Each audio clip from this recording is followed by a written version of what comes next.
Family, नमस्ते, प्रणाम। मैं कामनी शुक्ला स्वागत करती हूँ आप सभी का अपने यूट्यूब चैनल पर। तो आज हम बहुत ही सुपरहिट धमाकेदार सावन कजरी गीत देवघर नगरी भगवान भोलेनाथ पर है। तो आप लोग सुने, कमेंट, लाइक, शेयर, सब्सक्राइब जरूर करें। बहुत ही मेहनत से गाना बनता है, एक एक शब्द जोड़कर। गाने में उतना मेहनत नहीं है जितना लिखने में मेहनत है, क्योंकि हम भी बैठकर लिखवाते हैं एक एक शब्द। तो आप लोग सुनिए फुल आवाज के साथ, गाना सुनिए, कैसा लगे कमेंट में जरूर बताना। आई गईल सावन के पावन महीनावा, चला सैया देवघर नगरिया नाई। आई गईल सावन के पावन महीनावा, चला सैया देवघर नगरिया नाई। चला सैया पहिले सुल्तानगंज गंगा नहाई बाई। चला सैया पहले सुल्तानगंज गंगा नहाई बाई। बगल में मंदिर बाबा अजगई बिना थी कहे। बगल में मंदिर बाबा अजगई बिना थी कहे।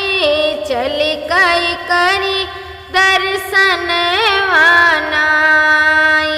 चली कई करी दर्शन वानाई।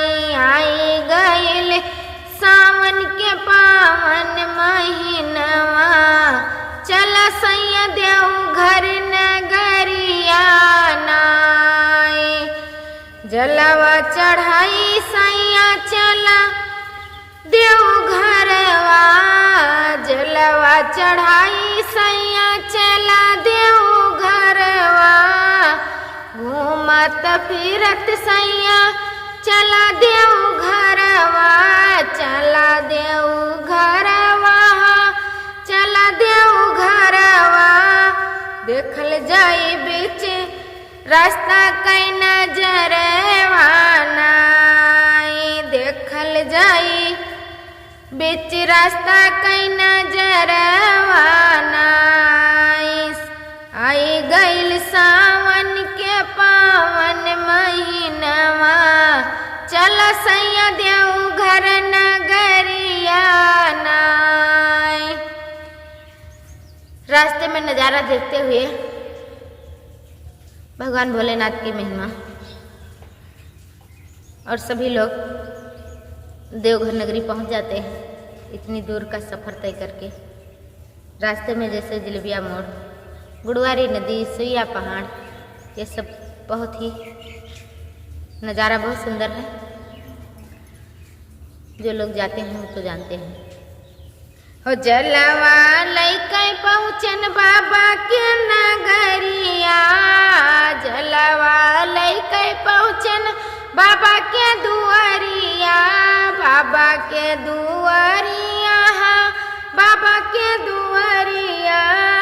चम चम चमकत बाबा के मंदिरिया।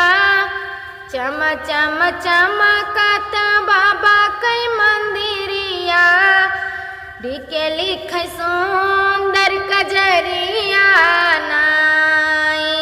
डीके लिख सुंदर कजरिया नाई। आई गईल सावन के पावन महीनवा, चला चली चला सैया देवघर नगरिया नाई।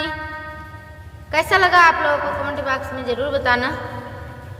और जो भी सब्सक्राइबर हमारे चैनल पर नए हैं कमेंट, तो चैनल को सब्सक्राइब कर लीजिए ताकि हमारे गाने का नोटिफिकेशन आप तक पहुंचता रहे। मिलते हैं अगले गाने के साथ, तब तक के लिए जय भोलेनाथ, जय गंगा मैया।